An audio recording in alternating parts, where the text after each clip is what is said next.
আল্লাহ পাক বলেছেন যে সদকার মালকে আল্লাহ বৃদ্ধি করে দেন, আর দান সদকা যারা করে না, যাকাত দেয় না, তাদের মালকে আল্লাহ ধ্বংস করে দেন, হালাক করে দেন। শত্রুরা তরবারি নিয়ে এসেছে, সুযোগ পেলে একটু তাকালেই দেখতে পাবে, তুলে মেরে ফেলে দেবে।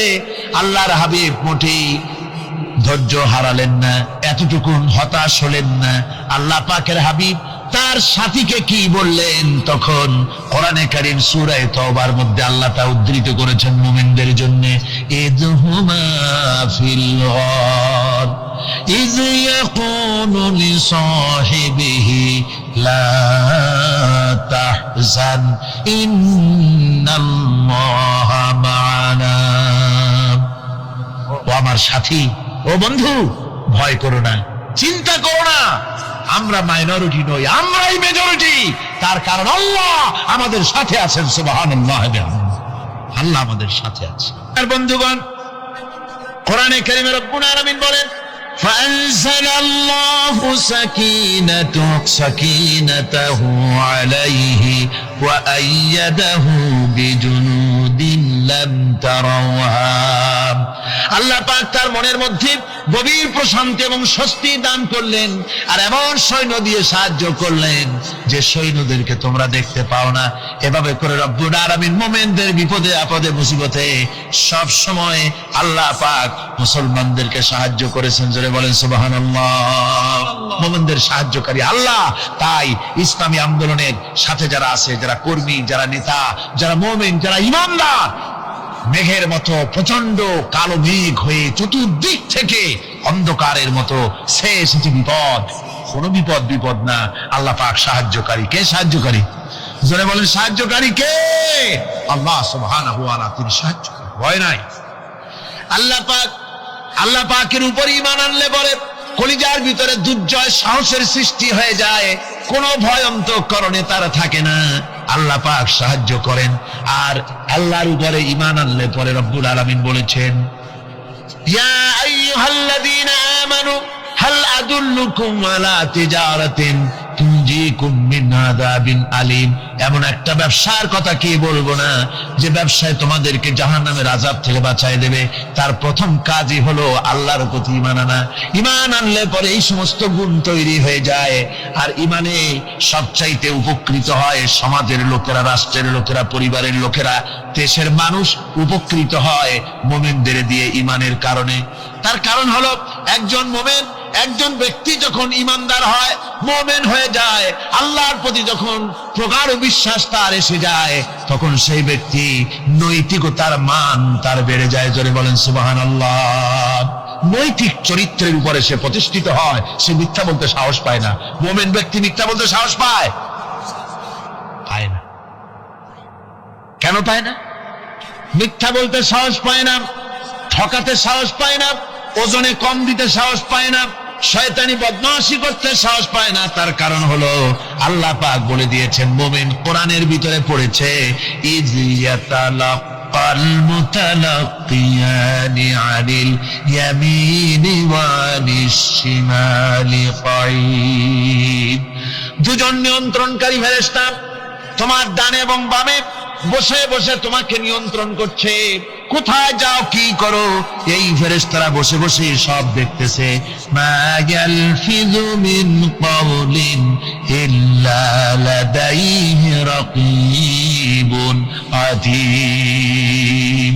মানুষ এমন কোনো কথা বলে না যা ফেরেশতারা রেকর্ড না করে, সব রেকর্ড হয়ে যায়।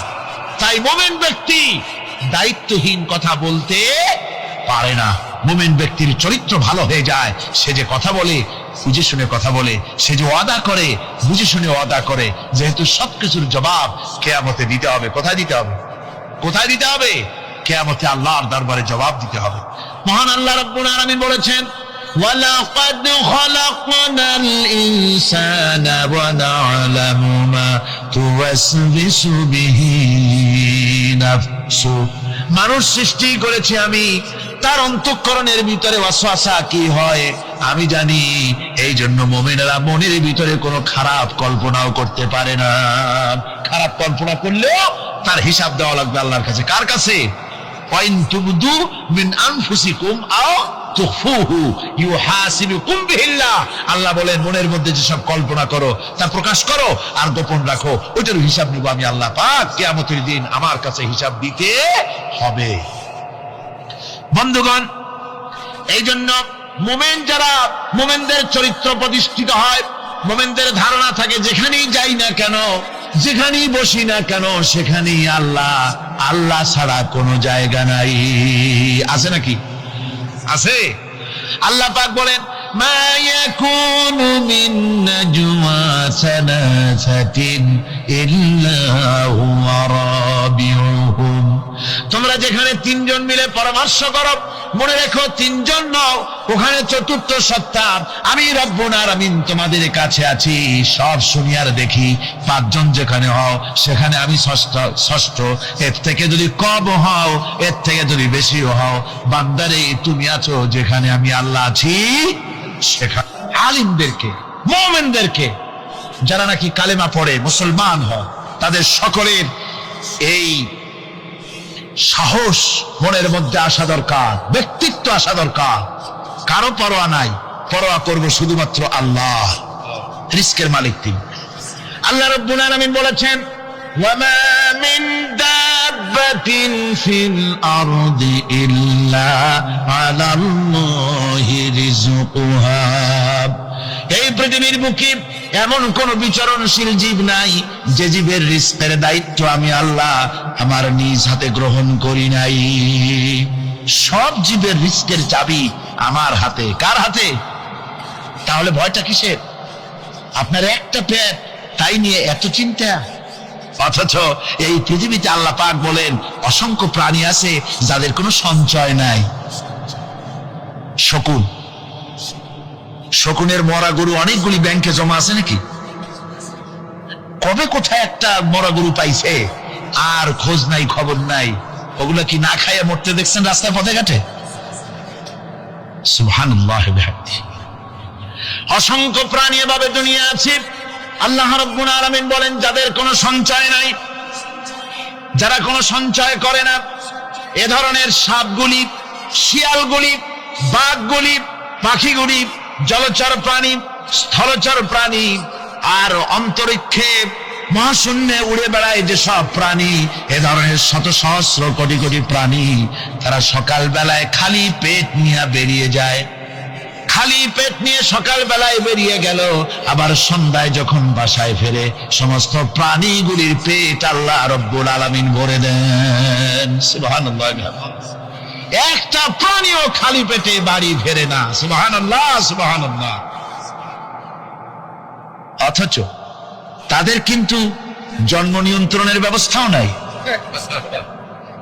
জঙ্গলে যত প্রাণী আছে তারা কি কোনদিন মিছিল করে এসে বলেছে বাংলাদেশ সরকার আমাদের জঙ্গলের মধ্যে কোনো খোঁজ খবর তো আপনারা রাখেন না, এখানে বাচ্চা কাচ্চা বেশি হইতেছে আর খাওয়াইতে পারি না, এবার কিছু পরিবার পরিকল্পনার ওষুধপত্র পাঠান? কোনদিন বলেছে? বলে নাই, বলবেও না। কে খাওয়ায়? আল্লাহ পাক খাওয়া, আল্লাহ পাক খাওয়া। সুতরাং আল্লাহ রাব্বুল আলামিন রিস্কের মালিক, একথা বিশ্বাস করতে হবে। সেই বিশ্বাসের অর্থ এই নয় যে আপনি চুপ করে বসে থাকবেন আর ফেরেশতারা রান্না করে আপনারে রূপচাঁদা মাছ খাওয়াই দিয়ে যাবে, এরকম না।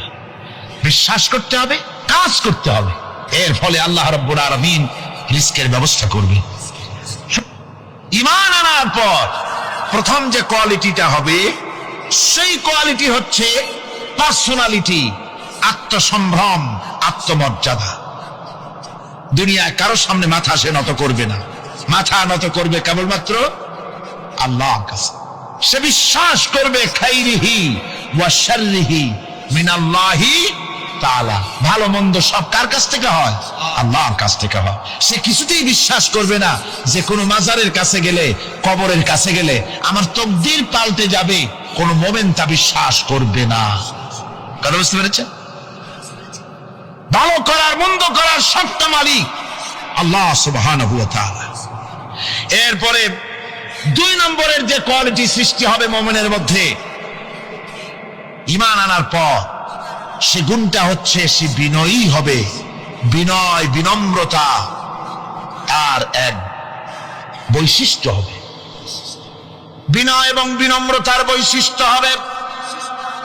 তার কারণ হচ্ছে ঈমান আনার পরে সে জানতে পেরেছে আল্লাহ রাব্বুল আলামিনের কর্তৃত্ব থেকে বেরিয়ে আসার ক্ষমতা কারো নাই।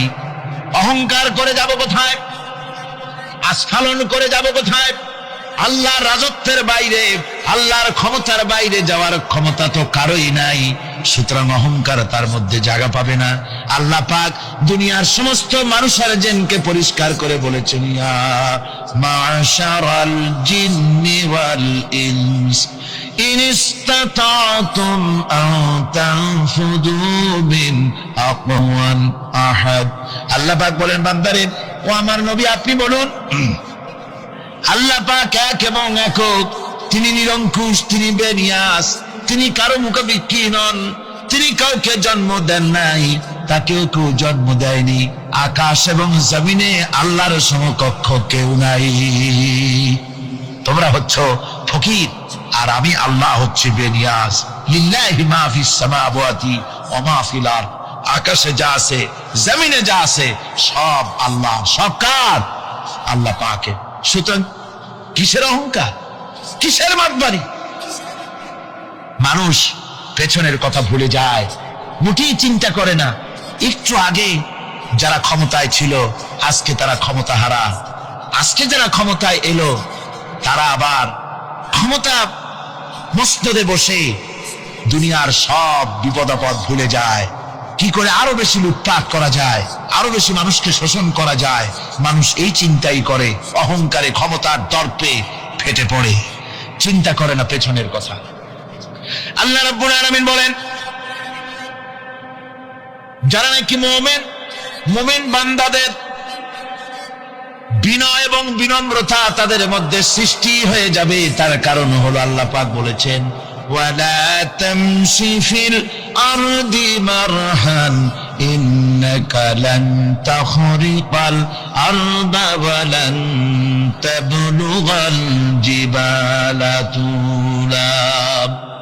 ওয়ালা তামশি ফিল আরদি মারহান, আমার জমিনের উপরে অহংকার করে পা ফেলো না। তুমি কি পারবে অহংকার করে আমার জমিনটাকে বাটাই দিতে? কি বলেন, পারা যাবে? অহংকার করে জমিনের উপরে লাথি মারেন জোরে, জমিন ফাটবে? ফাটবে না, আপনার পা ছিঁড়ে যাবে। আপনি কি পারবেন অহংকার করে পাহাড়ের উচ্চতা লাফ দিয়ে ছাড়াই যেতে পারবেন? তাও পারবেন না। সুতরাং আল্লাহ পাকের উপরে ঈমান আনলে পরে তাদের মাথা এভাবে নত হয়ে যায়, অহংকার তাদের মধ্যে জায়গা পায় না। অহংকার কিসের অহংকার তোমার? মানুষ তার জন্মের কথা, কোরআনে কারীম বলে, মানুষ কি তার জন্মের কথা স্মরণ করে না? তোমার তো এমন অবস্থা ছিল, দুনিয়ায় উল্লেখযোগ্য বিষয়বস্তু হিসাবে তুমি পরিগণিত ছিলে না। তুমি হচ্ছ, তোমার জন্মের উৎস কথা হচ্ছে এক ফোঁটা নাপাক পানি, এমন নাপাক পানি যা শরীর থেকে নির্গত হলে পরে গোসল করা ওয়াজিব হয়ে যায়। এমন এক ফোঁটা নাপাক পানি যার জন্মের উৎস, তার আবার অহংকার কিসের? পৃথিবীতে অহংকার যারাই করলো আল্লাহ পাক তাদেরকে ভালো করে দেখায় দিলেন। নমরুদকে দেখায়ছেন, ফেরাউনকে দেখায়ছেন, যুগের ছোট ছোট নমরুদ ফেরাউন যেখানে যেখানে খুদে খুদে ফেরাউন হয়েছে আল্লাহ সকলকেই দেখিয়ে দিয়েছেন। দেন নাই? দেখিয়ে দিয়েছেন। সুতরাং মাথা নিচু করে চলতে হবে, বিদ্যার বড়াই করা চলবে না। কত লেখাপড়া করেছো তুমি? এমএ পাস করেছো, তাতে কি হয়েছে? সবে মাত্র বর্ণবোধ পড়েছো, জ্ঞানের রাজ্যে পা ঢুকিয়েছো, এখনো কিছু শেখনি। টাইটেল পাস করেছো, তো কি হয়েছে? কদ্দুর শিখেছো? নিউটনের মতো মানুষ মৃত্যুর সময় বললেন, জ্ঞান সমুদ্রের বেলাভূমিতে দাঁড়িয়ে সামান্য বালু কণা নিয়ে নাড়াচাড়া করলাম, অথই সমুদ্রের কিছুই দেখতে পারলাম না। শেখ সাদী রহমতুল্লাহ আলাইহি ইন্তেকালের সময় বলেছেন, মালুম শোধ কি হিচ মালুম না শোধ। সারা জীবন সাধনা করে বুঝিলাম ইহা, যে কিছুই বুঝিলাম না। এগুলি হচ্ছে জ্ঞানীদের কথা। আর কোন রকম ইউনিভার্সিটির বারান্দা দিয়ে 3-4 দিন হাঁটছে, কয় যে সব বুঝি। কি বুঝছো? কয় দেয়ার ইজ নো গড। স্রষ্টা বলতে কেউ নেই। পাগল কি আর গাছে ধরে মিয়া? সুতরাং বিদ্যার বড়াই চলবে না, স্বাস্থ্যের বড়াই চলবে না, অর্থের বড়াই চলবে না। অর্থের বড়াই করবে, কত অর্থ তোমার হয়েছে, আল্লাহ যদি ইচ্ছে করেন ব্রেনের মধ্যে, মগজের মধ্যে এমন টিউমার করে দিবেন, মগজের মধ্যে এমন ক্যান্সার করে দেবেন, হার্টের ভিতরে এমন ক্যান্সার লাগাই দিবেন, 14 গোষ্ঠী বিক্রি করলে ঔষধের পয়সা হবে না। পারবে কিনা আল্লাহ কন? জোরে বলবেন পারবেন কিনা? এমন বহুত অসুখ আছে ডাক্তাররা বোঝেই না ঔষধ দেবে কি। হযরত ইউনূস আলাইহিস সালাম মাছে তারে গিলে ফেলে দিল, হতাশায় তিনি হার্ট ফেল করেন নাই। মাছের পেটের মধ্যে যদি কেউ চলে যায়, বেরিয়ে যাওয়ার জন্য কোনো ব্যাকডোর আছে নাকি কন? পালাবার কোন রাস্তা আছে? মাছের পেটের জানালা দরজা আছে কিছু? কিছুই নেই।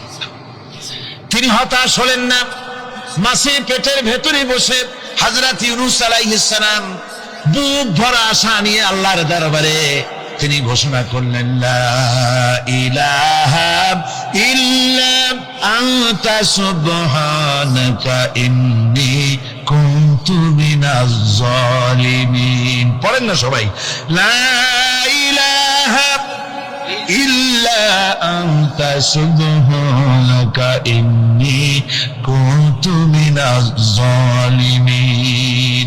হযরত ইউনূস আলাইহিস সালাম বললেন, আল্লাহ তুমি ছাড়া কোনো ইলাহ নাই, তোমার পবিত্রতা ঘোষণা করছি, আমি জালিমদের অন্তর্ভুক্ত হয়ে গেছি।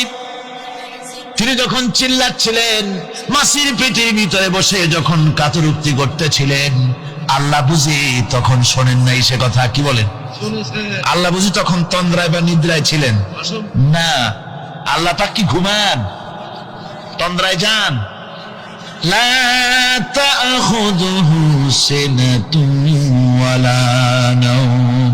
আল্লাহ রাব্বুল আলামিন বলেন, কোন তন্দ্রা বা নিদ্রা আল্লাহ রাব্বুল আলামিনকে স্পর্শ করে না। হযরত ইউনূস আলাইহিস সালাম যখন মাছের পেটের ভিতরে বসে চিৎকার মারলেন, আল্লাহ পাক বলেন, ইউনূস রে, তোমার ওই ডাক কেউ শোনে নাই, দুনিয়ার কোন রাজা বাদশাহ শোনে নাই, দুনিয়ার কোন বন্ধু বান্ধব তোমার শোনে নাই, কিন্তু আমি তোমার আরশের মালিক, আমি রব্বুল আলামিন শুনেছি। শুধু শুনি নাই, সঙ্গে সঙ্গে জবাব দিয়ে দিয়েছি। ফাস্তাজাবনা লাহু ওয়া নাজ্জাইনাহু মিনাল গাম্মি।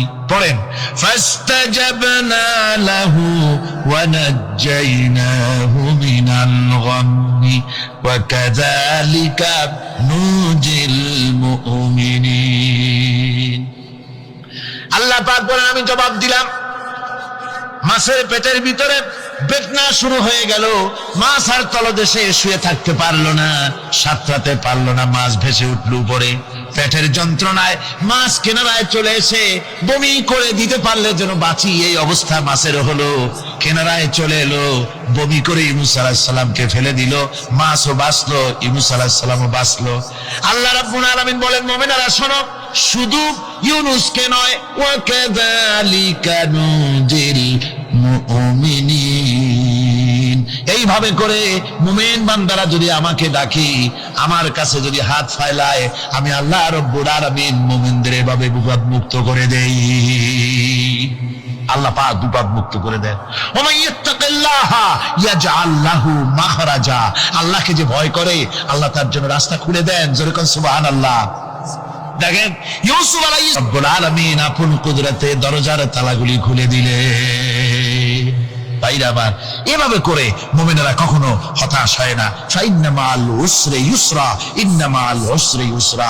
মনে রাখতে হবে, দুঃখ কষ্টের সাথে থাকে সুযোগ সুবিধা, আর প্রত্যেক অসচ্ছলতার সাথে থাকে উদার সচ্ছলতা। এর কোনো বিপরীত কখনই হয় না। আল্লাহ রাব্বুল আলামিন এইভাবে করে মুমিনদেরকে বলেছেন যেন তারা হতাশায় ভেঙে না পড়ে। আল্লাহ পাক বলে, বান্দা যখন আমাকে ডাকে, আমি বান্দার একদম নিকটে, তার ঘাড়ের চাইতেও নিকটে। ওয়া নাহানু আকরাবু ইলাইহি মিন হাবলিল ওয়ারিদ। আমি আমার বান্দার সরব যে রগের উপরে তার মাথা, এর থেকেও আমি আমার বান্দার বেশি নিকটে। সুবহানাল্লাহ পড়ে। আমি তোমার কাছে, আমার কাছে মাপ চাও, যত বড় গুনাহ হোক। ওয়া ক্বালা রাব্বুকুম উদউনি আস্তাজিব লাকুম। তোমার প্রভু তোমাকে ডেকে বলেছে, আমাকে ডাকো, আমি মাফ করে দেবো। সুবহানাল্লাহি ওয়া বিহামদিহি। কত বড় কথা! আমাকে ডাকো, নিরাশ হয়েও না, হতাশ হয়েও না। আল্লাহর গজব বেশি না রহমত বেশি? আল্লাহর রহমত বেশি। হাদিসে কুদসির ভিতরে এসেছে, আল্লাহ পাক বলেছেন, কোন বান্দা যদি আমার দিকে 1 বিঘত অগ্রসর হয়, আমার রহমত তার দিকে 1 হাত এগিয়ে যায়। কোন বান্দা যদি আমার দিকে হেঁটে আসে, আমার রহমত তার দিকে দৌড়ে যায়। বান্দা যখন আল্লাহর দরবারে 2 হাত উঁচু করে চোখের পানি ফেলে দেয়, মুসলিম শরীফের হাদিসের ভিতরে এসেছে, গভীর রাত্রে, রাতের 3য় অংশে আল্লাহ রাব্বুল আলামিন প্রথম আকাশে আসেন আর ডেকে বলেন, পৃথিবীতে আছো নাকি কেউ গুনাহ করে জীবন বরবাদ করে দিয়েছো, আমার কাছে মাপ চাও। ঋণগ্রস্ত আছো, অসুস্থ আছো, অপমানিত আছো, কে আছো মাজলুম, আমাকে ডাকো, আমার কাছে বলো, আমি ডাকে সাড়া দেব, জীবনের আশা পূরণ করে দেব। ওই সময় যে সমস্ত লোকেরা কাঁদে তাহাজ্জুদের নামাজ পড়ে, আল্লাহ জিজ্ঞেস করেন ফেরেশতারা, অমুক অমুক দেশ অমুক অমুক বান্দারা কাঁদে কেন? ফেরেশতারা বলে, রব্বুল আলামিন তুমি তো ভালো করে জানো। আল্লাহ বলেন, জানি, তবুও তোমাদের মুখে শুনতে চাই। তারা বলে, রব্বুল আলামিন তোমার এই বান্দা গুনাহ করেছি, গুনার জন্য মাপ চায়, জাহান্নাম থেকে বাঁচতে চায়। আল্লাহ পাক বলেন, ফেরেশতারা আমার এই বান্দারা আমারে দেখেছে নাকি? বলে দেখে নাই। বলে আমার দোজখ দেখেছে নাকি? বলে না, তাও দেখে নাই। আমার বেহেশত দেখেছে নাকি? বলে না, তাও দেখে নাই। আল্লাহ পাক বলেন, ফেরেশতারা সাক্ষী থাকো, ওরা আমাকে দেখে নাই, আমার বেহেশত দোজখ কিছুই দেখে নাই, শুধুমাত্র আমার নবীর কথা, আমার কোরআনের কথা বিশ্বাস করে আরামের ঘুমকে হারাম করে যেভাবে তারা কাঁদতেছে, সাক্ষী থেকে যাও ফেরেশতারা, আমার রহমতের দরিয়ায় জোশ মেরেছে, আমার ওই ক্রন্দনরত বান্দাগুলিকে আমি আল্লাহ মাফ করে দিলাম। সুতরাং মুমিন বান্দা যারা, আল্লাহর মুমিন বান্দা যারা, এই ঈমানের কোয়ালিটি, এটাও হতাশায় নিরাশায় ভেঙে পড়বে না। গুনাহ তো মানুষই করে, গুনাহ হয়ে গেছে, মাপ চাও। তোমার গুনাহ কদ্দুর? তোমার গুনাহ যদি হয় পাহাড় সমান, আল্লাহর রহমত আকাশ সমান। জাহান্নামের কঠিন শাস্তি থেকে বাঁচতে হলে আল্লাহর প্রতি ঈমান আনতে হবে। আর ঈমান আনলে যে কোয়ালিটিগুলি হওয়া উচিত, সেগুলি আমি আপনাদের সামনে আলোচনা করছি। এরপর আরেকটি কোয়ালিটি হবে মুমিনের, তা হলো কঠোর কঠিন বিপদে অবিচল থাকবে, বিপদে ভেঙে পড়বে না। বিপদ আপদ, শত্রুতা, ক্ষয় ক্ষতি যা কিছু হয় সবই আল্লাহর পক্ষ থেকে, এটা মেনে নিতে হবে এবং ধৈর্য ধারণ করতে হবে। বিপদ মুসিবত শুধু উম্মতের জন্য নয়, দুনিয়ার সমস্ত নবীদের বিপদ এসেছে, হয় নাই? নবীদের বিপদ আসে নাই? কোরআনে কারীম থেকে শুনুন, আল্লাহ রাব্বুল আলামিন বলেন, وَكَذَلِكَ جَعَلْنَا لِكُلِّ نَبِيٍّ عَدُوًّا مِنَ الْمُجْرِمِينَ। আল্লাহ পাক বলেন, এমনি করে আমি সকল নবীদের শত্রু বানিয়ে দিয়েছি সব পাপিষ্ঠ আর অপরাধ প্রবণ লোকদেরকে। প্রত্যেক যুগে নবীদের শত্রু ছিল, প্রত্যেক যুগে নবীদের কি ছিল? শত্রু ছিল। সে শত্রু কারা ছিল? আল্লাহ পাক বলছেন, নবীদের শত্রু ছিল পাপিষ্ঠ আর অপরাধ প্রবণ লোক, এরাই ছিল নবীদের দুশমন। রাসূলগণের অবস্থা যদি এই হয়, তাহলে তার উম্মত, ওই দিনের ধারক বাহক যারা, তাদের বুঝি বিপদ আপদ হবে না নাকি? হবে কিনা? তো ইসলামের বিরোধিতা যারা করে, কোরআনের পরিভাষায় বলা হয়েছে ইসলামের দুশমন, নবীদের দুশমন। দুনিয়ার সব পাপিষ্ঠ আর অপরাধ প্রবণ লোকেরাই ইসলামের দুশমন হয়, নবীদের দুশমন হয়। আজও দেখেন, আজও তাকিয়ে দেখেন, ইসলামী আন্দোলনের বিরোধিতা যারা করে তারা পাপিষ্ঠ চরিত্রের কিনা, তাকায় দেখেন, খুঁজে দেখেন, সর্বত্র খুঁজে দেখুন, খুঁজে দেখুন।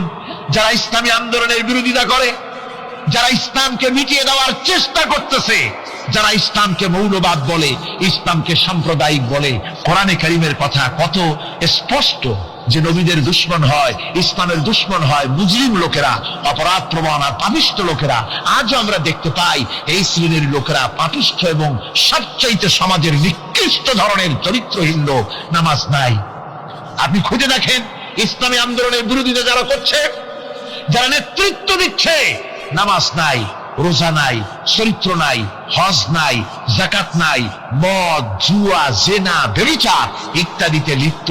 চেহারা দেখলে ছেলেপেলেরা 2 গ্লাস পানি খায় ভর ছোটে। কথা ঠিক কি দেখো? এই হলো অবস্থা। মারে কেন? মুমিনদেরকে, পয়গম্বরদেরকে, সাহাবীদেরকে এবং ঈমানদারদেরকে মারে কেন? তার কারণ হচ্ছে আল্লাহ রাব্বুল আলামিন বলেছেন, ওয়া মা নাকামু মিনহুম ইল্লা আইয়ুমিনু বিল্লাহিল আজিজিল হামিদ।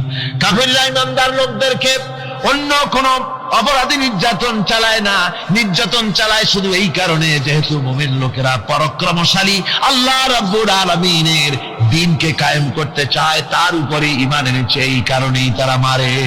ঠিক কিনা কন? যুগে যুগে নবীদের উপরে, সাহাবীদের উপরে যে অত্যাচার হয়েছে, সেই অত্যাচার এই কারণেই হয়েছে, অন্য কোনো কারণে নয়। এই কঠিন বিপদে অবিচলতা এবং ধৈর্যের দৃষ্টান্ত নবীগণ পেশ করেছেন পৃথিবীর বুকে।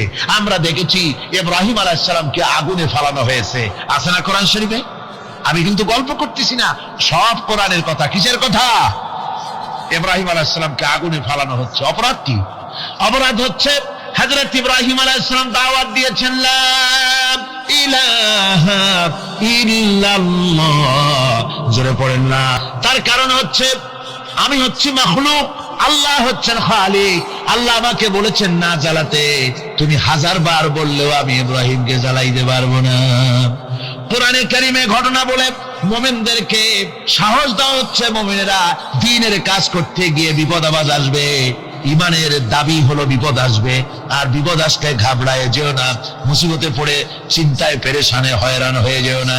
বিশ্বকবি আল্লামা ইকবাল কি সুন্দর করে বলেছেন, আজ ভি হোক জু ইব্রাহিম কা ইমা पैदा आग कर सकती है एक अंदाज गुलिस्तां पैदा। ইব্রাহিমের ঈমান যদি আজিও কোথাও হয় বিদ্যমান, করতে পারেন অগ্নিকুণ্ডে খুবসুরত এক গুলিস্তান। আজও যদি আগুনের ভিতরে কোন নমরুদ, কোন ইব্রাহিমকে যদি ফেলে দেয়, আল্লাহ রাব্বুল আলামিন আজও আগুনকে ফুলের বাগান বানায়া দিবেন। সুবহানাল্লাহ। ভয় পাওয়ার কারণ নাই, চিন্তা করার কোনো কারণ নাই। আমার বন্ধুগণ, হযরতে হুদ আলাইহিস সালামকে যখন সমাজের লোকেরা, রাষ্ট্রের লোকেরা ঘিরে ফেলে দিল, সমাজ শক্তি, রাষ্ট্র শক্তি যখন তাকে ঘিরে ফেলে দিল, ষড়যন্ত্রের পাহাড় তুলে দিল, তারে মেরে ফেলে দিবে, হযরত হুদ দেশ থেকে তার পালায় গেলেন না, ভয় পেলেন না। হযরতে হুদ আলাইহিস সালাম বললেন, কোরআনে কারিমে হযরত হুদের কথা কোট করা হলো, ফাকিদুনি জামিআন সুম্মা লা তুনজিরুন। সম্মিলিতভাবে ষড়যন্ত্র করো আমার বিরুদ্ধে, সবাই মিলে ষড়যন্ত্র করো, সুম্মা লা তুনজিরুন, আর আমাকে এতটুকু অবকাশ তোমরা দিও না। ইন্নী তাওয়াক্কালতু আলাল্লাহি রাব্বি ওয়া রাব্বিকুম। আমি ভরসা করেছি সেই আল্লাহর উপরে, যার কুদরতি হাতের ভেতরে, যিনি আমাদের রব, তোমাদেরও রব, আর যার কুদরতি হাতের ভিতরে তামাম পৃথিবীর জানগুলি যার হাতে, সে আল্লাহর উপরে ভরসা করেছি। ষড়যন্ত্র যদ্দূর আছে করতে থাকো, আমি ষড়যন্ত্র পরোয়া করি না। সুবহানাল্লাহ। এটাই হলো মুমিনের কোয়ালিটি। শুধু ঈমান, লা ইলাহা ইল্লাল্লাহু মুহাম্মাদুর রাসূলুল্লাহ, গরুর গোশত খাই, আর রবিউল মাস আসতে পরে ইয়া নবী সালাম আলাইকা, ইয়া রাসূল সালাম আলাইকা, তারপরে গরম গরম জিলাপি আর রসগোল্লা খাইলাম খুব বেশি করিয়া, এর নাম মুমিন নয়। মুমিন হচ্ছে তার চলায় ফেরায়, ওঠায় বসায় সাহসিক, তার এক আন্দাজ তৈরি হবে সে।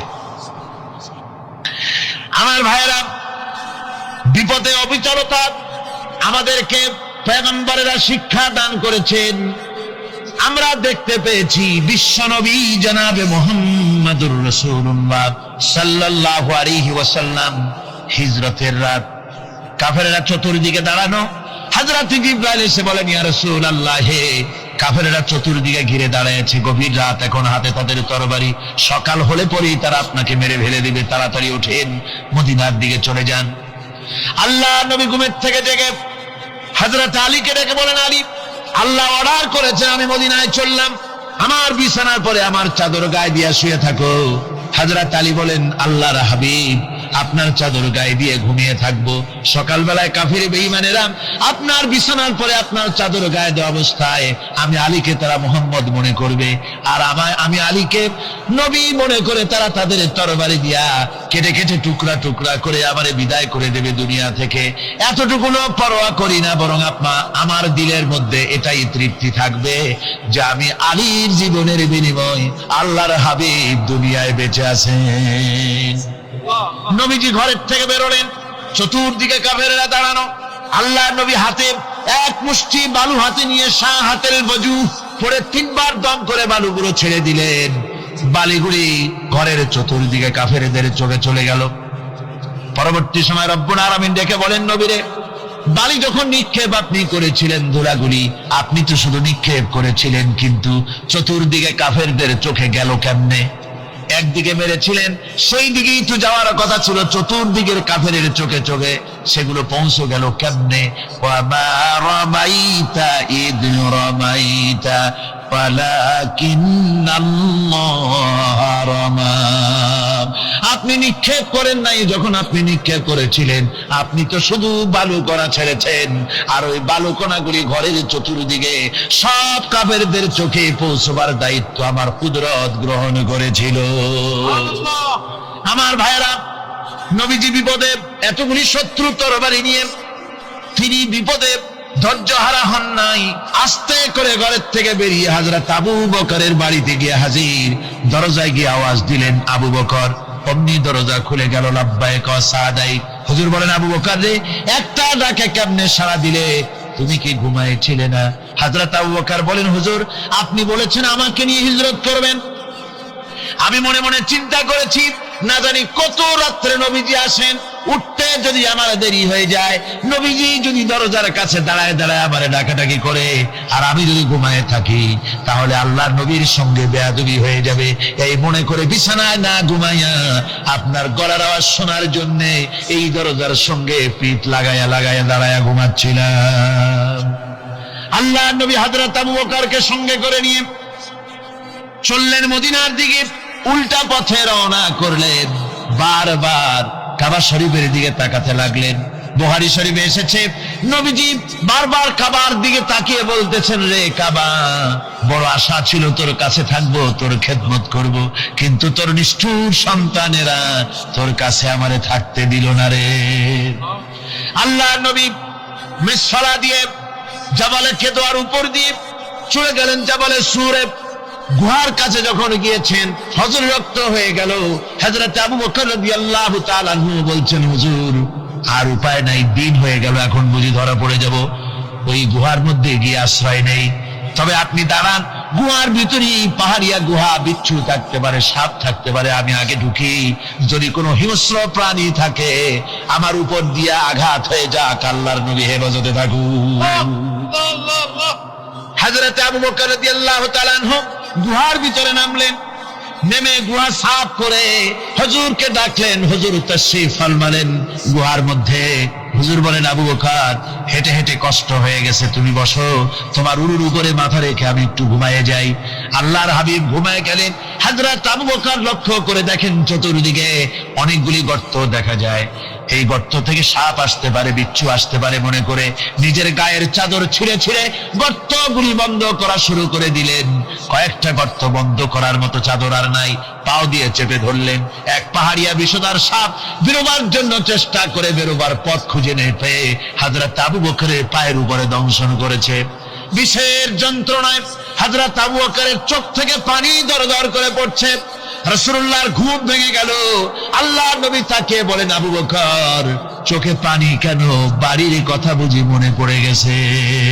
হযরত আবু বকর বলেন, ইয়া রাসূলুল্লাহ, আল্লাহর নামে কসম করে বলি, যেই দিন আমি ঈমান এনেছি ওই দিন থেকে আমার মা বাপ, আমার কোলে আমার সন্তান, আমার স্ত্রী, আমার জায়গা জমি ঘর বাড়ি, এমনকি আমার নিজের আত্মার চাইতে হুজুর আপনারে ভালোবাসি বেশি। তাহলে কাঁদো কেন? হযরত আবু বকর বলেন, হুজুর, বাড়ির জন্য কাঁদি না, ছেলেপিলের জন্য কাঁদি না, সাপে দংশন করেছে, যন্ত্রণায় কাঁদতেছি। আল্লাহর নবী সঙ্গে সঙ্গে মুখ থেকে থুতু বার করে যন্ত্রণার জায়গায় লাগাই দিলেন। সঙ্গে সঙ্গে যন্ত্রণা বন্ধ হয়ে গেল। হুজুর বললেন, আবু বকর, প্রথম যখন তোমার এই আঘাত করেছিল সাপে, আমাকে কেন তাড়াতাড়ি বলো নাই, এতক্ষণ তো তোমার কষ্ট হতো না। হযরত আবু বকর বলেন, ইয়া রাসূলুল্লাহ, ওটা তো সাপে কাটার যন্ত্রণা, ওই যন্ত্রণায় আমার রক্ত জ্বলতেছে, যন্ত্রণায় আমার কলেজাটা যদি ফেটেও যেত। আল্লাহর হাবিব আরাম ফরমাচ্ছিলেন, আমি তাকে আরামে বিঘ্ন ঘটাতে পারতাম না। আমার ভাইয়েরা, হযরতে আবু বকর, হযরতে রাসূল দুজন বসে আছেন। এমনি সময় কাফির বেঈমানেরা খুঁজতে জায়গা মতো এসে গেছে। একজনে বলে ভিতরে আছে, আর একজনে বলে নাই। পায়ের যদি থাকবে তাহলে মাকড়সায় জাল বুনালো কি করে, পাখি ডিম পেড়ে বসে আছে কি করে, তাদের সন্দেহ হতে লাগলো। এর মধ্যে না একজন বলে আছে আর একজন বলে নাই। হযরত আবু বকর ভয়ের চোটে কেঁদে ফেলেছেন, হুজুর আর উপায় নাই। এই যে অবস্থা, এই অবস্থার ভেতরেও আল্লাহ নবী এতটুকু ঘাবড়ে যান নাই। শত্রুরা তরবারি নিয়ে এসেছে, সুযোগ পেলে একটু তাকালেই দেখতে পাবে, তুলে মেরে ফেলে দেবে। আল্লাহর হাবিব মোটেই ধৈর্য হারালেন না, এতটুকু হতাশ হলেন না। আল্লাহ পাকের হাবিব তার সাথীকে কি বললেন? তখন কোরআনে কারীম সূরা তাওবার মধ্যে আল্লাহ তা উদ্ধৃত করেছেন মুমিনদের জন্য, ইযহুমা ফিল গার إذ يقول لصاحبه لا تحزن إن الله معنا। ও আমার সাথী, ও বন্ধু, ভয় করো না, চিন্তা করো না, আমরা মাইনরিটি নই, আমরাই মেজরিটি।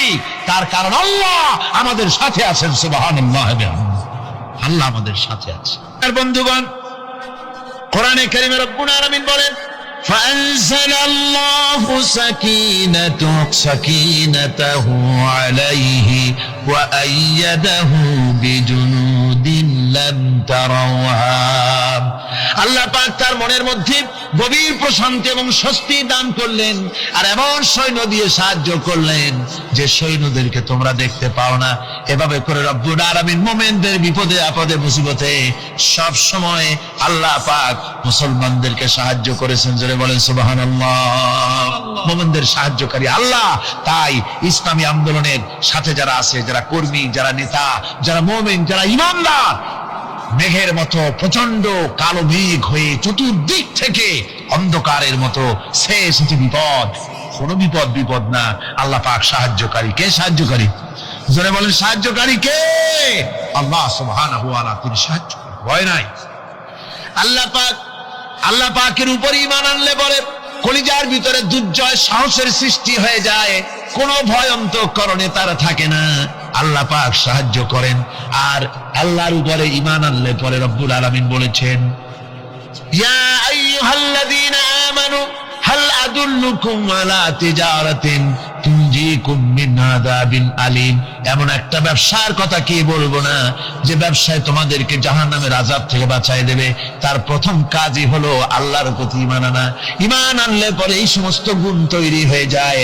আর ঈমানে সবচাইতে উপকৃত হয় সমাজের লোকেরা, রাষ্ট্রের লোকেরা, পরিবারের লোকেরা, দেশের মানুষ উপকৃত হয় মুমিনদের দিয়ে ঈমানের কারণে।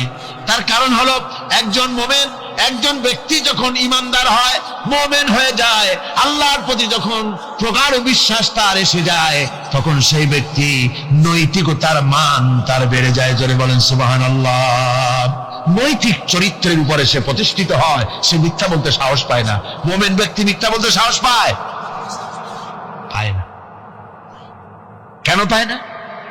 মিথ্যা বলতে সাহস পায় না, ঠকাতে সাহস পায় না, ওজনে কম দিতে সাহস পায় না, শয়তানি বদমাশি করতে সাহস পায় না। তার কারণ হলো আল্লাহ পাক বলে দিয়েছেন, মুমিন কোরআন, লাকাদ খালাকনাল ইনসানা ওয়া না'লামু মা তুওয়াসবিসু বিহি নাফসু। মানুষ সৃষ্টি করেছি আমি, তার অন্তঃকরণের ভিতরে ওয়াসওয়াসা কি হয় আমি জানি। এই জন্য মুমিনেরা মনের ভিতরে কোনো খারাপ কল্পনাও করতে পারে না। খারাপ কল্পনা করলেও তার হিসাব দেওয়া লাগবে আল্লাহর কাছে। কার কাছে? ওয়াইন তুবদু মিন আনফুসিকুম আও তুখফুহু ইউহাসিবুকুম বিহিল্লাহ। আল্লাহ বলেন, মনের মধ্যে যেসব কল্পনা করো তা প্রকাশ করো আর গোপন রাখো, ওইটার হিসাব নিব আমি আল্লাহ পাক। কিয়ামতের দিন আমার কাছে হিসাব দিতে হবে। বন্ধুগণ, এই জন্য মোমেন যারা, মোমেনদের চরিত্র প্রতিষ্ঠিত হয়, মোমেনদের ধারণা থাকে যেখানেই যাই না কেন, যেখানেই বসি না কেন, সেখানেই আল্লাহ, আল্লাহ ছাড়া কোনো জায়গা নাই। আছে নাকি? আছে। আল্লাহ পাক বলেন, মা ইয়াকুনু মিন নাজওয়া সালাসাতিন ইল্লা হুয়া রাবিউহুম। তোমরা যেখানে তিনজন মিলে পরামর্শ করো, মনে রেখো তিনজন নও, ওখানে চতুর্থ সত্তা আমি রব্বুল আলামিন তোমাদের কাছে আছি, সব শুনি আর দেখি। পাঁচজন যেখানে হও সেখানে আমি ষষ্ঠ, এর থেকে যদি কম হও, এর থেকে যদি বেশি হও, বান্দারে তুমি আছো যেখানে আমি আল্লাহ আছি, সেখানে উপায় নাই, সব জায়গায় আমি দেখতে পাচ্ছি। শুধু তাই নয়, রাত্রিবেলায় মানুষেরা গোপনে পরামর্শ করে, করে না? করে কিনা? রাতে রাতে পরামর্শ করে, এক জায়গায় বসে, হলের মধ্যে, পাহাড়ের মধ্যে, কোন জায়গায় বসে পরামর্শ করে। কি পরামর্শ? ইসলামী আন্দোলনের লোকদের মারবে, কোথায় তাদের ধরবে, কোথায় তাদের অত্যাচার করবে, এই সমস্ত পরামর্শ করে। আল্লাহ পাক বলছেন, শুনুন, আল্লাহ রাব্বুল আলামিন বলেন, ওয়া হুয়া মাআহুম ইয ইউবাইতুনা মা লা ইয়ারদা মিনাল কওল ওয়া কানা আল্লাহু বিমা তা'মালুনা মুহীতা। আল্লাহ পাক বলেন, তিনি তো ঠিক সেই সময়ও তোমাদের কাছে থাকেন যখন তোমরা নিজেদের ঘরের মধ্যে বসে, কোন এক জায়গায় বসে আল্লাহর মর্জির খেলাফ পরামর্শ করো, আল্লাহ তখনও তোমাদের কাছে থাকেন। আল্লাহর এহাতা থেকে, আল্লাহর কর্তৃত্ব থেকে বেরিয়ে যাওয়ার কোন উপায় নাই। সুতরাং গোপনে বলেন, প্রকাশ্যে বলেন, যেভাবেই যা কিছু করা হোক না কেন, আল্লাহর কাছে আমাদের সমস্ত অপরাধগুলি ধরা হয়ে যায়। আর এটাই হচ্ছে ঈমানের সীমা পরিসীমা। তিলকা হুদুদাল্লাহি ফালা তা'তাদুহা, তিলকা হুদুদুল্লাহ, এটাই হচ্ছে আল্লাহর সীমানা। ঈমানের এই সীমারেখা বজায় রেখে, ঈমানের উপরে মজবুত করে কোন ব্যক্তি, পরিবার, সমাজ, রাষ্ট্র যদি তৈরি হয়, তাহলে সেই সমাজই শান্তি আসে, সেই সমাজই আরাম আসে, সেই রাষ্ট্র শান্তিপূর্ণ হয়, সেখানে দিন কায়েম হয়, মানুষ সুখ সমৃদ্ধি খুঁজে পায়। সুতরাং আমরা আজকে আলোচনা করলাম ঈমানের কোয়ালিটি। কি আলোচনা করলাম? ঈমানের কোয়ালিটি। এই কোয়ালিটি দিয়ে যেন আল্লাহ আমাদেরকে ভরপুর করে দেন। জোরে বলেন আমিন। আরো জোরে বলেন আমিন। ربنا ظلمنا أنفسنا وإن لم تغفر لنا وترحمنا لنكونن من الخاسرين ربنا لا تزغ قلوبنا بعد إذ هديتنا وهب لنا من لدنك رحمة إنك أنت الوهاب ربنا فاغفر لنا ذنوبنا وكفر عنا سيئاتنا وتوفنا مع الأبرار ربنا وآتنا ما وعدتنا على رسلك ولا تخزنا يوم القيامة إنك لا تخلف الميعاد أي الله رب العالمين বিশাল এই জনতা নিয়ে তোমার দরবারে হাত তুলেছি রব্বুল আলামিন। কোরআনে কারীমের মাহফিল বড় আশা করে হাত তুলেছি, মেহেরবানি করে আলোচনার সওয়াব রাসূল করিম সাল্লাল্লাহু আলাইহি ওয়াসাল্লামের রূহ মুবারকে পৌঁছায় দাও। तमाम পৃথিবীর মাটির নিচে মুমিন মুমিনাত যারা শুয়ে আছে তাদের রূহের উপরে সওয়াব পৌঁছায় দাও রব্বুল আলামিন। আমাদের মা বাপ যাদের দুনিয়া থেকে বিদায় হয়ে গেছে, কবরগুলিকে জান্নাতের টুকরা বানায়া দাও রব্বির হামহুমা কামা রব্বায়ানি সগীরা। সবাই পড়েন রব্বির হামহুমা কামা রব্বায়ানি সগীরা। আল্লাহ আমাদের মা বাপ যাদের বেঁচে আছে স্বাস্থ্য ভালো রাখো আল্লাহ, তাদেরকে হায়াতে তাইয়্যিবা দাও, সেহাতে কুল্লিয়া দাও, খাতিমা বিল খাইর করো রব্বুল আলামিন। কোরআনে কারীমের মাহফিলে বড় আশা করে আমরা হাত তুলেছি, আমাদের জিন্দেগির সকল গুনাহ খাতা মাফ করে দাও আল্লাহ তাআলা। জীবনে বহু গুনাহ করেছি, গুনাহ করে করে জীবনটারে নষ্ট করে ফেলেছি। আল্লাহ তুমি দয়া করে মেহেরবানি করে আমাদের জিন্দেগির গুনাহ মাফ করে দাও রব্বুল আলামিন। না বুঝে সওয়াব মনে করে অনেক শিরক বিদআত আমরা করেছি, মনে করেছি ওতে সওয়াব হবে, আমরা বুঝি নাই। আল্লাহ আমাদের ভুল বুঝানো হয়েছে, নিজেরাও ভুল বুঝেছি। এভাবে সওয়াবের নিয়তে শিরক বিদআত আমাদের মধ্য থেকে যা হয়েছে, আল্লাহ দয়া করে তুমি আমাদেরকে ক্ষমা করে দাও। আয় আল্লাহ, আমাদেরকে দয়া করে শিরক এবং বিদআত মুক্ত জীবন যাপনের তৌফিক দিয়ে দাও। রব্বুল আলামিন, এত বড় বিরাট তাফসীরুল কোরআন মাহফিল, লক্ষ লক্ষ টাকার প্রয়োজন, আল্লাহ টাকা পয়সার অভাব নাই। রব্বুল আলামিন, তুমি গানি আর আমরা ফকির। আয় আল্লাহ, এই শহরেতে এমন লোক আছে একজনই মাহফিলের খরচ দিয়ে দিতে পারে। আল্লাহ, তোমার বান্দাদের দিল তুমি নরম বানাইয়া দাও। কোরআনের মাহফিল কোন বছর ঋণগ্রস্ত থাকে নাই, এবারও যেন থাকে না। আল্লাহ, বাজেট যা আছে তার চাইতে বেশি তুমি মেহেরবানি করে জোগাড় করে দাও। রব্বুল আলামিন, আরেকটা দোয়া তোমার দরবারে করি, চেসনিয়া আর বজনিয়া শেষ হয়ে গেল। আল্লাহ, ওদের সাথে আমাদের রক্তের সম্পর্ক নাই, ওদের সাথে আমাদের আত্মীয়তার সম্পর্ক নাই, ওদের সাথে আমাদের শুধু ইমানের সম্পর্ক। আল্লাহ, ওদেরকে মেরে মেরে কাফেররা শেষ করে দিল। মাবুদ, বজনিয়ার চেসনিয়ায় আরেকবার তুমি তোমার রহমতের ফেরেশতা পাঠায় দিয়া সাহায্য করো। আল্লাহ, কাশ্মীরের মুসলমানদের উপর আরেকবার সাহায্য করো। রব্বুল আলামিন, এই মাহফিল আল্লাহ যত মানুষ আসে, আল্লাহ বড় আশা নিয়ে আসে কোরআনের মাহফিলে। অনেকের রোগ ব্যাধি আছে, তাদের ধারণা কোরআনের মাহফিলে দোয়া কবুল হয়। আল্লাহ, তুমি দয়া করে এই ধারণা তুমি মঞ্জুর করে নাও। যার যত রোগ আছে, বালাই আছে, ব্যাধি আছে, আল্লাহ সকলকে মাফ করে দাও।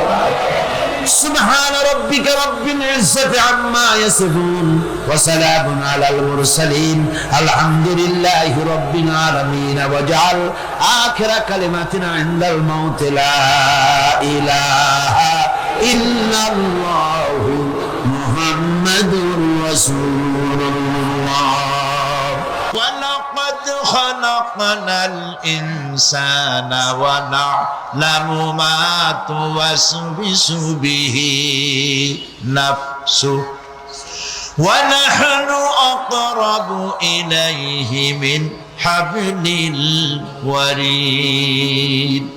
মানুষ সৃষ্টি করেছি আমি, তার অন্তঃকরণে কি চিন্তা হয়, কি কল্পনা হয় তাও জানি আমি। আর আমি আমার বান্দার যেই সাহারাগের উপরে মাথাটা খাড়া আছে, এই রোগের চাইতেও আমি বান্দার বেশি নিকটে। আল্লাহ পাক গোপন রাখেন নাই, বলে দিচ্ছেন আমি কিন্তু এখানে আছি। সুবহানাল্লাহ। আচ্ছা বলেন তো, আল্লাহ কোথায় আছেন? এটি একটি মুশকিলের প্রশ্ন। সাধারণত লোকেরা বলে আল্লাহ সব জায়গায় আছে। এই কথা, এই জবাব সঠিক নয়। আকীদা সাফ হতে হবে। আল্লাহ সব জায়গায় আছে এই কথা সঠিক নয়। যদি আল্লাহ সব জায়গায় থাকেন, তাহলে দুনিয়ার সব জায়গা ভালো না, কিছু কিছু খারাপ আছে। তাহলে খারাপ জায়গায়ও থাকতে হয়। নাউযুবিল্লাহ বলেন। আল্লাহ কোথায় আছে এই প্রশ্ন আল্লাহরই করি। সওয়ালে মুকাদ্দারের জবাব, পৃথিবীর মানুষ আল্লাহকে প্রশ্ন করবে তুমি কোথায় আছো। রব্বুল আলামিন প্রশ্ন করার আগে জবাব দিয়ে দিয়েছেন, আর রাহমানু আলাল আরশি ইস্তাওয়া। আল্লাহ পাক আরশে আজিমে আছেন। কোথায় আছেন বলে? এক আঙ্গুল আকাশের দিকে উঁচু করে বলেন, আল্লাহ কোথায় আছেন? আরশে আজিমে আছেন। সুবহানাল্লাহ। তবে আরশে আজিমে আছেন যে অবস্থা এমন নয় যে তিনি সাংঘাতিক রকমের কুয়াশার কারণে বাংলাদেশে কি হইতেছে তা দেখতে পান না। সে আল্লাহ রাব্বুল আলামিন সব কথা পরিষ্কার করে বলেছেন, আমি তোমার ঘাড়ের কাছে। তার মানে আল্লাহর ইলম, তার নজর, তার সামা এবং তার বাসার, তার দেখা, তার শোনা, তার ইলম সবটা আমাকে ঘিরে আছে, আমি তার বাইরে নাই। আল্লাহ মানুষকে সতর্ক করতেছেন, মা ইয়ালফিযু মিন কাওলিন ইল্লা লাদাইহি রাকীবুন عتيد মানুষ এমন কোন কথা বলে না যা আমার ফেরেশতারা রেকর্ড করে না রাখে। যা করো তাও লেখা হয়, যা বলো তাও লেখা হয়ে যায়। আল্লাহ রাব্বুল আলামিন কোরআনে কারীমের মধ্যে বলেছেন, আল্লাযী খালাকাল মাউতা ওয়াল হায়াতা লিয়াবলুয়াকুম আইয়ুকুম আহসানু আমালা। আমি পরীক্ষার জন্য এই জীবন দিয়েছি তোমাদেরকে, পরীক্ষা হবে। এই পরীক্ষা, জীবন আর মৃত্যু দুটি জিনিস দিয়েছি পরীক্ষা করার জন্য। এই পরীক্ষার জন্য তোমরা পাস করতে পারো। পরীক্ষা আসছে, এখন প্রশ্নপত্র সব ফাঁস করে দেওয়া হয়েছে। প্রশ্নগুলি সঠিকভাবে আদায় করুন, প্রশ্নগুলি পড়ুন এবং জীবনটাকে সেইভাবে গড়ুন। নামাজটা সহি করে আদায় করুন। বহু মুসলমান আছে নামাজই পড়ে না, নামাজ পড়তে জানেও না। নবী করিম সাল্লাল্লাহু আলাইহি ওয়াসাল্লাম বলেছেন, সাল্লু কামা রাআইতুমুনি উসাল্লি। নামাজ পড়ো সেইভাবে যেভাবে আমাকে তোমরা পড়তে দেখো। সুবহানাল্লাহ। আর রাসূলুল্লাহ কেমনে নামাজ পড়তেন, এইটা বর্তমান বিশ্বের শ্রেষ্ঠ হাদিস। মসজিদে নববীতে এখন কি হতেছে, তিনি বললেন নামাজ হচ্ছে, লোকেরা আপনার অপেক্ষা করেছে কিন্তু আপনাকে না পাইয়া, দীর্ঘক্ষণ অপেক্ষা করার পর আপনাকে না পেয়ে আমার বাবার ইমামতিতে তারা নামাজ পড়তেছে, কিন্তু মুসল্লিদের মধ্যে কান্নার রোল পড়ে গিয়েছে। তাদের ধারণা হয়েছে নবীজির যায় নামাজে যখন হযরত আবু বকর দাঁড়ায় গেছে, নবীজির পিছনে নামাজ পড়া আর আমাদের কিসমতে হবে না। নবীজি বলছেন, আয়েশা রে, মসজিদে নববীর দিকের দরজাটা খুলে দাও, আমি নামাজের দৃশ্য দেখতে চাই। দরজা খুলে দেওয়া হলো। নবীজি কোন রকম মাথা উঁচু করে মসজিদে নববীতে নামাজের দৃশ্য নিজে অবলোকন করে আবার শুয়ে পড়লেন। হযরত আয়েশা লক্ষ্য করে দেখেন নবীজির চোখের পানি দিয়ে কোনা দিয়া পানি বেয়ে বেয়ে পড়ছে। হযরত আয়েশা প্রশ্ন করলেন, ইয়া রাসূলুল্লাহ, নামাজের দৃশ্য দেখি কাঁদছেন কেন?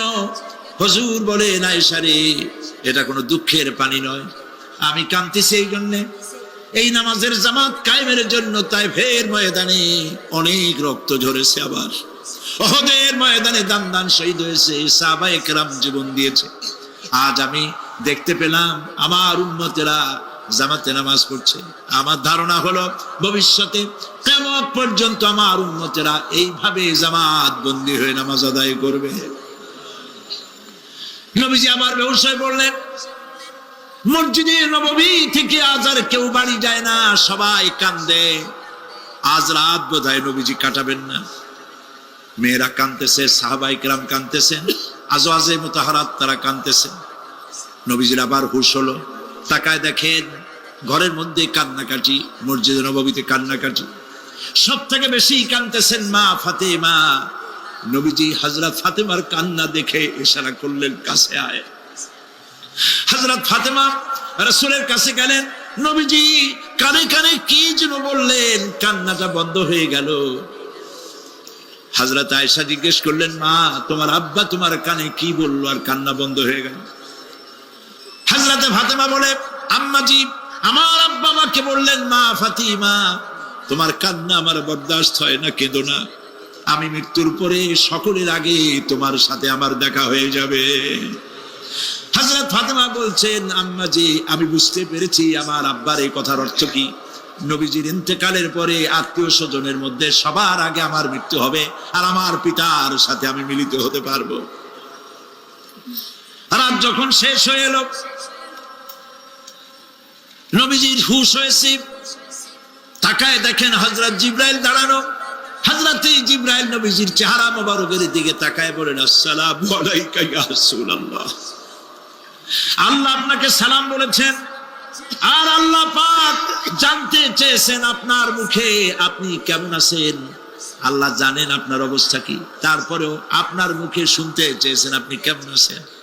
নবীজি বলছেন, জিবরাইল, বড় কষ্টে আছি, বড়ই যন্ত্রণা, বড়ই কষ্ট। হযরত জিবরাইল বলছেন, ইয়া রাসূলুল্লাহ, আজকে এক নতুন ফেরেশতা আমি সাথে করে নিয়ে এসেছি। এই ফেরেশতা পৃথিবীর কোন নবী অথবা কোন মানুষের কাছে যাওয়ার জন্য অনুমতি চায় না, আজ আপনার কাছে অনুমতি ভিক্ষা চায় কাছে আসার জন্য। ওই ফেরেশতার নাম হচ্ছে মালাকুল মউত। হযরতে মালাকুল মউত বলেন, ইয়া রাসূলুল্লাহ, এই পৃথিবীতে আদম আলাইহিস সালাম থেকে নিয়ে পর্যন্ত কোন মানুষের জান কবজের জন্য আমার অনুমতি চাওয়া লাগে নাই, আর কোনোদিন লাগবে না। আজ আমি আসার সময় আল্লাহ বলেছেন আপনার জান কবজের জন্য আমি যেন আপনার কাছে অনুমতি ভিক্ষা চাই। নবীজি বলছেন আমি যদি অনুমতি না দেই তো কি হবে? হযরতে মালাকুল মউত বলছেন, ইয়া রাসূলুল্লাহ, অনুমতি যদি না দেন আমি ফেরত চলে যাব। আমাকে সেভাবেই বলা হয়েছে। হযরতে জিবরাইল বলেন, ইয়া রাসূলুল্লাহ, হে আল্লাহ রাব্বুল আলামিন আপনার দিদারের ইন্তজার করতেছে।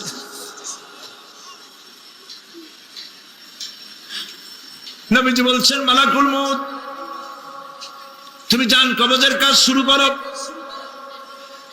মালাকুল মউত যখন কাছে এসেছে, রাসূল জিজ্ঞেস করলেন, আয়েশা, ঘরে যে কয়েক টুকরা স্বর্ণ ছিল সেগুলোর কি অবস্থা?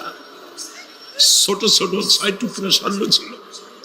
হযরত আয়েশা বলছেন, হুজুর আমি এগুলো রেখে দিছি। হুজুর বলছেন, না, রাখতে পারবে না, আমার ইন্তেকালের আগে খয়রাত করে দাও।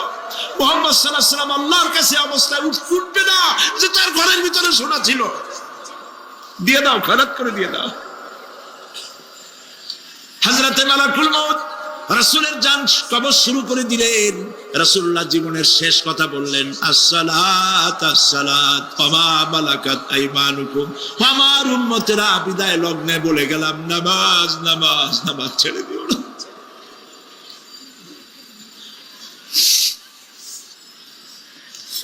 প্রিয় ভাইরা, নবী করিম সাল্লাল্লাহু আলাইহি ওয়াসাল্লাম জীবনের শেষ কথা বলে গেছেন নামাজ। সেই নামাজে আমাদের যত সব অবহেলা, স্ত্রীকে নামাজ পড়ান, বউকে নামাজ পড়ান, ছেলে মেয়েকে নামাজ পড়ান। দোকানদার ভাইরা যখন আজান হয়ে যাবে দোকান বন্ধ করে দেন, আপনি আপনার কর্মচারীরা নামাজ পড়তে যান। যতটুকু সময় নামাজ পড়তে গেছে এই সময় বিক্রি করলে যা লাভ হইতো, এরপরে বিক্রি করলে আল্লাহ 10 গুণ বেশি বরকত দিতে পারে। পারেন কিনা? পারেন কিনা? আল্লাহর বিশ্বাস করেন, আল্লাহ আপনার বরকত দিবেন। আপনার কর্মচারী, দোকানদারে, বাড়ি ঘরে স্ত্রী পুত্র পরিজন যারা আছে সবাইকে নামাজি বানান। নামাজি বানাবার জন্য চেষ্টা করেন। নামাজ রোজা ইত্যাদি করুন। মিথ্যা বলবেন না, ওজনে কম দিবেন না, খাদ্যে ভেজাল দিবেন না, ঘুষ খাবেন না, ঘুষ দিবেন না, মানুষের উপর অত্যাচার করবেন না, কাউকে কষ্ট দিবেন না, মানুষ যেন আপনার ব্যবহারে কষ্ট না পায়। আল্লাহ পাক বলেছেন, আল্লাহ পাক বলেছেন যে সাদকার মালকে আল্লাহ বৃদ্ধি করে দেন, আর দান সদকা যারা করে না, যাকাত দেয় না, তাদের মালকে আল্লাহ ধ্বংস করে দেন, হালাক করে দেন। এগুলোর দাম নাই, অশান্তি বাড়বে। বউ কথা শুনবে না, সন্তানাদি কথা শুনবে না, মামলা মোকদ্দমা, অশান্তি আর অশান্তি। আর আল্লাহর পথে থাকুন, আল্লাহ শান্তি বাড়ায় দেবেন। আমরা বলি আমিন। প্রিয় ভাই সব, আমি কিছু আলোচনা আজকে আল্লাহ পাক যা করাইছেন এগুলি যেন আল্লাহ আমারে আমল করার তৌফিক দেন। আমি মাঝে মধ্যে ভয় পাই, একদিন তো এই খবর নিশ্চয়ই হবে যে সাইদি বিদায় হয়ে গেছে। সেদিন খালি হাতে যেন আল্লাহর কাছে না যাই, আমি যেন আসামি না হই যে আমি যা বলছি মানুষকে 40 বছর একটানা যা বললাম আমি নিজে আমল করতে পারি নাই। এরকম ভিক্ষুক যেন আমি না হই, আমি যা মানুষকে বলেছি আমি যেন তা আমল করতে পারি। আমি আপনাদের কাছে দোয়া চাই। আমরা কেউ বাঁচবো না, এই যে দেখা হলো আবার দেখা নাও হইতে পারে। সেই জন্য আমরা আমাদের জীবনকে যেন তৈরি করি। আপনারা কোরআন শরীফ পড়ুন, দিন শিখুন, ঈমান শিখুন, ভালো থাকুন, ভালো হয়ে চলুন। আল্লাহ রাব্বুল আলামিন পরীক্ষার জন্য আমাদেরকে এই ময়দানে ছেড়ে দিয়েছেন। প্রশ্ন কি হবে আল্লাহ সব বলে দিয়েছেন। প্রশ্ন কি হবে? তোমার যৌবন, এ ব্যাপারে প্রশ্ন করা হবে। কোন পথে ইনকাম করেছো প্রশ্ন করা হবে। কোন পথে খরচ করেছো প্রশ্ন করা হবে। দ্বীনের ইলম যতটুকুন হাসিল করেছিলে তার কতটুকুন নিজে পালন করেছো, আর দ্বীনের দাওয়াত কতটুকুন মানুষের কাছে পৌঁছায়ছো। প্রত্যেকটি ব্যাপারে কিয়ামতে আল্লাহর কাছে জবাব দিতে হবে। এই জন্য কবি বলছেন, আমল সে জিন্দেগি বনতি হ্যায়, ये जन्नत भी व जहन्नम भी, ये खाके अपनी फितरत है, ना नारी ना नूरी। মানুষের জীবন আমল দিয়ে গঠন হয়, আমল দিয়ে জীবন গড়ে। নইলে এই মাটির তৈরি দেহ জান্নাত আর জাহান্নামের কিছু দিয়ে তৈরি হয়নি। আপনি ইচ্ছে করলে দেহটারে জাহান্নামের জন্য উপযোগী করতে পারেন, ইচ্ছে করলে এই দেহটাকে জান্নাতের জন্য উপযোগী করতে পারেন। এটি আপনার ইখতিয়ারে আল্লাহ দিয়েছে, আপনাকে বাধ্য করা হয় নাই।